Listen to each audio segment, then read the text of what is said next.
Welcome to the HMO Success Podcast. This is episode 95. And in today's episode, I'm going to be covering the second part of the creating a pipeline of deals process, which I spoke about last week. So this is the second step, which is called perception. Last week I spoke about process. This week I'm going to speak about perception and what that means. There are two further steps, which are paperwork and persistence, which I'll be covering over the next 2 weeks. Now, this creating a pipeline of deals is almost like a mini series, which is part of my 5-step plan, my 5-step process for creating a profitable HMO portfolio. And those 5 steps all begin with F, which are find it, fund it, finish it, fill it, and future-proof it. So we're just really on the find it stage at the moment. And the first step, of course, to finding it is creating that pipeline of deals. So that's where this fits in case you were wondering. Welcome to the HMO Success Podcast. I'm your host, Wendy Whitaker-Large, and I'm here to help you create a profitable HMO portfolio. Whether you're a brand new investor or you've been at it for a number of years, my podcast is here to help you make the most from your business, whether that is starting up, scaling, or systemizing. Please hit the subscribe button to make sure you never miss an episode.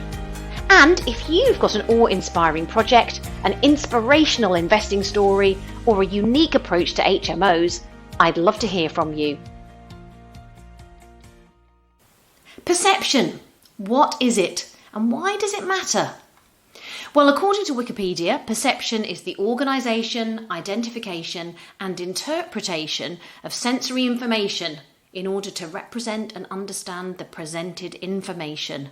Whew, there's lots of shuns in that sentence, aren't there? In other words, it's about how we utilise the sensory information that comes into our brain to make sense of the world or a situation.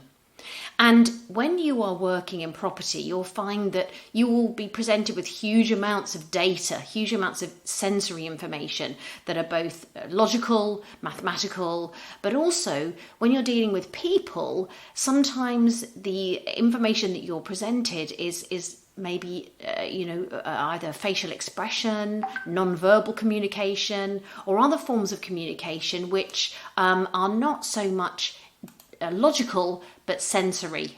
Some people are naturally perceptive. You might be one of those people that's very good at reading non-verbal communication and body language and can easily sense how somebody's feeling or thinking or responding to a situation or responding to what you're saying. Other people are much less able to interpret those signals and find that kind of interpersonal communication and interpretation really quite hard to understand. This is a skill that you can learn, though. You can learn to understand people better. You can learn to read people better. And my experience is, in property, it's very much a people game. So being able to understand how somebody is feeling or thinking and have the right tools to be able to delve a little bit deeper are really important in how you can then grow your property portfolio. Perception gives you insight into the possible motivations of a seller. So maybe you can delve further into the real reasons for a fast and efficient sale. Now, this is a vital skill because it means that you can cut to the chase and start negotiating on terms that are meaningful to you both, terms that matter to you both, and you don't have to keep skating around the edges for so long. Perceiving what will work is a core skill when you're negotiating with people. And if you rush too quickly into the details of an offer, you might actually miss some of the important details which matter to the vendor and you've kind of just rushed over or brushed over and have seen as unimportant. But actually to them, that's critical to get those agreed or understood before they're happy to move on to the next step. The other part of this element of perception is understanding about the various strategies that are available in order to secure a property. You see, however good you are at reading people or perceiving a situation, if you're not sure what a solution is at the end of it, you don't know what solutions are available, you may actually miss out on some of the possible fantastic win-win scenarios that you can create. Had I not been educated about many of the different creative scenarios in property buying, I would have overlooked many potential deals that cross my desk. It's by understanding what makes a deal work that you'll be ahead of the crowd, and you'll be able to work with vendors, agents, local people, contacts, people who just sort of phone you up, maybe from your own marketing or from your contacts or your network, and you'll have confidence and insight to be able to deal with those situations, knowing that you have some potential solutions up your sleeve. If you know how to adopt the right strategies in particular situations, couple that with understanding people, that will now allow you to negotiate and find some fantastic deals. Now, not only that, when you understand the different solutions that are able to be resolved, in different situations, and you can solve people's problem pain points, it also gives you confidence to negotiate deals. It gives you the ability to pace that negotiation correctly, so you're neither rushing and pushing somebody into a situation where they're uncomfortable, but neither are you leaving it to hang too long before you're trying to close the deal. Ultimately, that timing is very important, because not only do you want to bring the vendor on side, you want to allow them to know, like and trust you, because people work with those that they know, like and trust, but you also want to help them to make a decision. What you're trying to do is to get that deal over the line, and if it drags on for a long time, it's going to be frustrating for you and also for the vendor. Many sellers are not necessarily looking for cash when they're selling their property. I know that may sound counterintuitive, but it's very true that people who are selling properties actually might be happy to do something other than trade their property for money. They might be looking for other problems to be solved, and simply selling the property might solve one particular problem, but it might give them another problem. So although their property is up for sale and it apparently looks as if a purchase transaction is what's required, many vendors have reasons that they have to dispose of the property, even though actually selling is the least beneficial route for them. But they don't know what you know, and therefore their only option, as they see it, is to choose to go to an estate agent to sell the house. But they just didn't realise or know that there are other strategies possible. And this is where you have to work with them and educate them and explain to them what else you can do with that property. And it might not be just that a simple transaction of a normal conveyance as a sort of standard process is the only option open to them. In fact, many vendors are desperate to sell and need a fast transaction. If we think right now about the property market, we've seen prices go up and up and up over COVID, and now they're starting to come down and down. And vendors are starting to get a bit itchy. Despite the fact there are fewer properties up for sale because of mortgage interest rates, that's obviously having an impact on the market, both in terms of residential and investment purchasing. And so a lot of people who are putting their house on the market are beginning to think, oh, I need a certain sale, I need a speedy sale, because at least then I can lock in the price. So speed and certainty are the two factors that many vendors in this particular market are going to want to achieve. So how can you work with that? Well, unless you understand the processes for executing a deal fast, for example, using a purchase lease option, you won't be able to meet the needs of a seller, and you'll probably lose out on a possible deal. So how do you negotiate with a seller? How do you use your sense of perception? How do you line up all of the data, the information that you need to be able to then lead that seller down to a possible conclusion where you benefit and they benefit as well? So here are a few tips just to help you to develop your sense of perception, and also some skills to be able to collect the data that will allow you to make that decision on what is the next step that's best for you and best for the vendor. Number one, put the vendor first. In other words, make sure you listen more than you talk and hear more than you speak. It's very easy, isn't it, to go into a room and start the negotiations all about you, telling them all about who you are, trying to make sure that they think that you're the best thing since sliced bread, you're the answer to their prayers, you're going to solve all their problems, and please would you give me your property and, we'll all be happy and thank you very much. It's been a lovely time meeting you. Well, that might work for some people, but in my experience, most people are in the mindset of thinking, what's in it for me? And the vendor will be no different. They want to know what's in it for them. So the first step is for you to make sure that you ask appropriate questions to put that person first. They want to feel like they're in the driving seat, not you. And in fact, by asking a series of open-ended questions, you are really putting them in the driving seat, or at least they will think they're in the driving seat. So you need to listen more than you talk, but you also need to have a bit of a structure for the conversation. So the first step is to create rapport. Now, rapport isn't just about small talk. It can take the form of small talk, but it's also about asking some meaningful questions. While you're asking those questions, observe how they're being answered. Are they nervous? Are they shy? Are they wary? Are they a dominant person?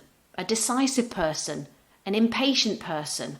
How do they answer your questions? Are they quick to reply? Are they thoughtful? Take a bit of time to find out about their motivation. Try and be aware of what it is that's driving them to make this sale or to consider having this conversation with you. Now, there's a maxim in psychology, in Gestalt psychology actually, which says pace, pace, pace, lead. The idea behind it is that imagine you're going on a walk with somebody and their walking pace is different from yours. Maybe they're faster than you are or slower than you are, and you're getting maybe a little bit out of breath because they're walking too fast for you, or maybe you're getting a bit kind of frustrated because they're walking too slowly for you. How do you enable that person to walk at your pace? And this is true in a conversation as well. Well, what you do is you first of all match their pace. So you match the pace at which they're talking. So you might meet a vendor, for example, who, wanders around the topic, spends plenty of time talking to you about lots of different things that are really quite irrelevant, totally meaningless, and, as far as you're concerned, you just wish you could get out of there, stop this conversation, because it's going nowhere. Well, let me just ask you to pause a little bit on your thinking there, because ideally what you want to try and do is really just let that person speak a little bit. You might also add in a couple of comments or a couple of little questions, but you are going at their pace. Now, once you have, if you like, coordinated your speech patterns, coordinated maybe your physical movements along with their pace, you're pacing along with their pace, you can then start to take the pace a little bit up, you can start to move it a bit faster, and you can start to lead. Now, I'll tell you, I've done this on many a walk that I've gone on with friends and family where their walking pace is not the same as mine. I join in with them, I walk alongside them, whether they're faster or slower than I am, and then slowly I start to adjust the pace. And I do it at a very subtle level. They don't even know it's happening. But by the time we're a third of the way into the walk, we're walking at a pace that suits me, and they haven't even noticed. Because I use this very clever technique, this Gestalt technique. Pace, pace, pace, lead. And believe you me, it doesn't just work when you're going on a walk. It works in a conversation as well. And many a time I've had a conversation with somebody, maybe they talk faster than I am, and I have to suddenly talk very, very fast, and I have to sort of think of all my words very, very quickly, and I have to make sure that I'm actually keeping up with them because they're a very, very fast talker. Or somebody who talks much more slowly, and I have to pace with them. But they feel that I'm then on their wavelength, and I understand them. And then slowly I can start to talk a little bit more like my natural pace until we get to the point where the conversation is flowing at a pace where I feel, yep, that's more comfortable for me and that's more my regular pace of conversation. In other words, let the other person set the pace initially while you set the structure. Then you can mould the interaction and lead the discussion. However, what is the content of the discussion? What does it need to, if you like, what does it need to be full of? What kind of content are you trying to elucidate from the person, from the vendor that you're in front of? I think it's really important that you use open-ended questions. So these are questions that don't require a yes or a no answer, because whenever somebody's in that mindset or being asked yes or no closed questions, it can make them feel rather cornered. It can make people feel under a bit of pressure. And the last thing you want to do with your vendor is put them under pressure, because you're simply trying to open up the conversation here so that you can then either go away and have a think of a solution, or maybe even present some solutions there and then. Now, open-ended questions are questions that are what, how, which, when, where, who. I try and avoid why. You sometimes might need to ask a why question, but again, why can sometimes feel a little bit domineering when you're asking, why do you want to sell, or why are you doing this? You can use why, but I would recommend you use that perhaps a little bit more towards the end of the conversation, when you've got a bit more kind of free flow chatter going between you and the vendor. So, what are the reasons that you're selling? Who else is involved in the sale? Who else is affected by the sale of the property? How long has the property been on the market? How long have you been wanting to sell? Which are the options that which are the options that you've already looked at in order to sell the property? What other problems are you trying to solve in disposing of the property? When are you looking at being an ideal time to be able to sell? When would you like to complete the transaction? How long have you owned the property? Who else is involved in making a decision about selling the property? So these are all open-ended questions, and what they allow you to do is to ask the relevant question of the vendor, to get some detail from them and get some data, but also they allow you to assess where that person is in terms of their thinking. And the way that they answer the question will allow you also to understand them a bit more. Remember, this is about creating rapport. And why is rapport important? Well, rapport is important because, of course, it's about trust. If that person can know, like, and trust you, they're much more likely to want to do business with you. And by asking open-ended questions, you are showing that you're actually interested in that person, and you're interested in being able to understand their motivation, their reasons, and maybe they might also bring out some hidden reasons. And if you're good at this, if you become good at asking open-ended questions and being able to ask some supplementary questions, you can get to the truth of what the reason is, why they're selling, and what they're looking to achieve from this sale. Now, as well as that, you're going to have to gather some facts, because part of this is about doing an assessment as to whether you can form a deal or not. Now, some people want to get to the point of the offer immediately, and others are assessing you to see if they even want a deal with you, which is why open-ended questions are so valuable, because what they do is they allow the vendor, the seller of the property, to feel as if they're in the driving seat, because you're actually interested in them. You're not pushing your views or your opinions onto them. You are listening to them. You're thinking about what they're saying, and you're taking on board all the different reasons that might, and people and other factors that, if you like, that they're having to line up behind any decision they take about making a deal. Now, whenever I've had these conversations with vendors, what I usually do is go away afterwards and think about it. I tend not to rush into making an offer there and then, or saying something that later on I might go and regret. Now, quite often you'll find that because vendors want speed and they want certainty, they may want to rush you into making a decision. So they may want to start to ask you, what do you think you can offer me? What do you think this house is valued at? When you say you can make a cash offer, what do you mean? I would try and resist answering some of those questions and explain, so that I can make you the best offer, I need to go away and crunch the numbers. And I'm sure you'd rather I got this right than messed you around. I'll be able to do that quite quickly, but before I do, I would like to just ascertain a few more facts. Would it be okay if we just talked about those facts? So what did you pay for the property when you bought it? What's the remaining mortgage term? What's the remaining amount on the mortgage? How much are there any other debts which you'd like to pay off? In fact, that's not an open-ended question, is it? So don't ask that one. What other debts would you like to pay off when you pay off your mortgage? That's a much better question. There, I'm falling into my own trap. So make sure that those open-ended questions are the questions that you're using to identify the facts of the sale and the facts from the vendor.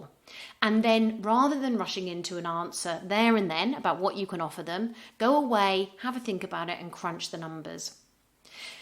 When you've left that interaction, that meeting, that situation with the vendor, spend a bit of time reflecting on what you saw.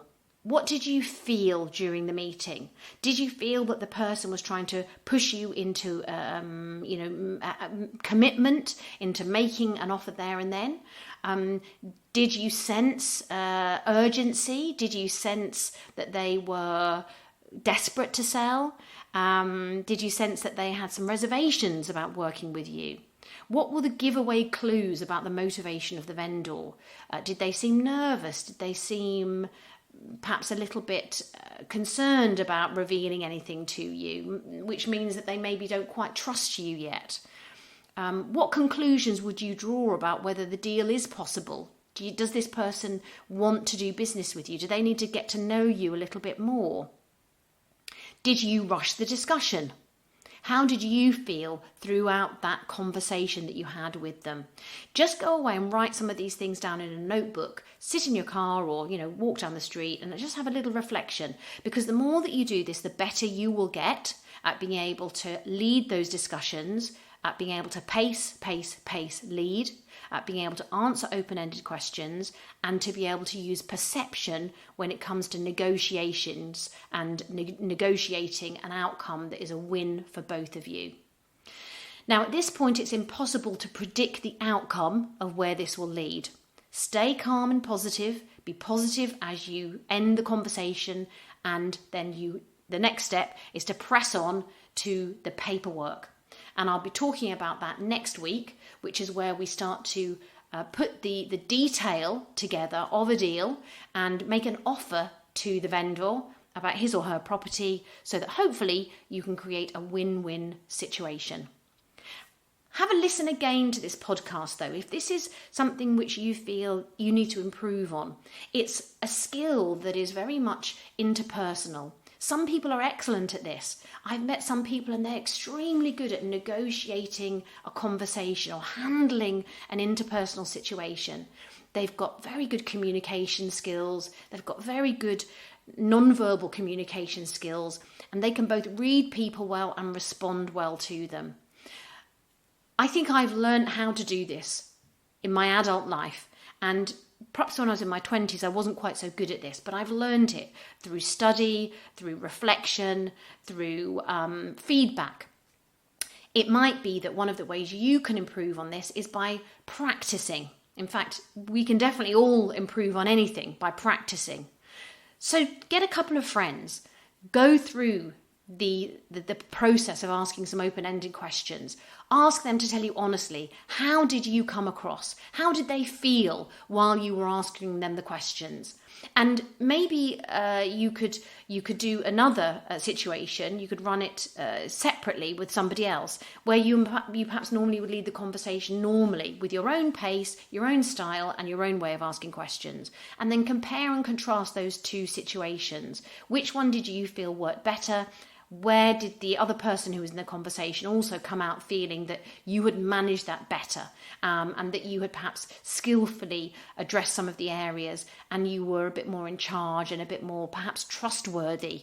So actually test yourself out on this. Get somebody who's prepared to be a willing volunteer, do a couple of role plays and start to learn and practice these techniques.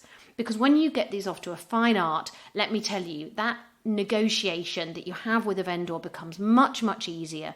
You start to feel much more relaxed. They feel more relaxed. They end up knowing you, liking you, and trusting you.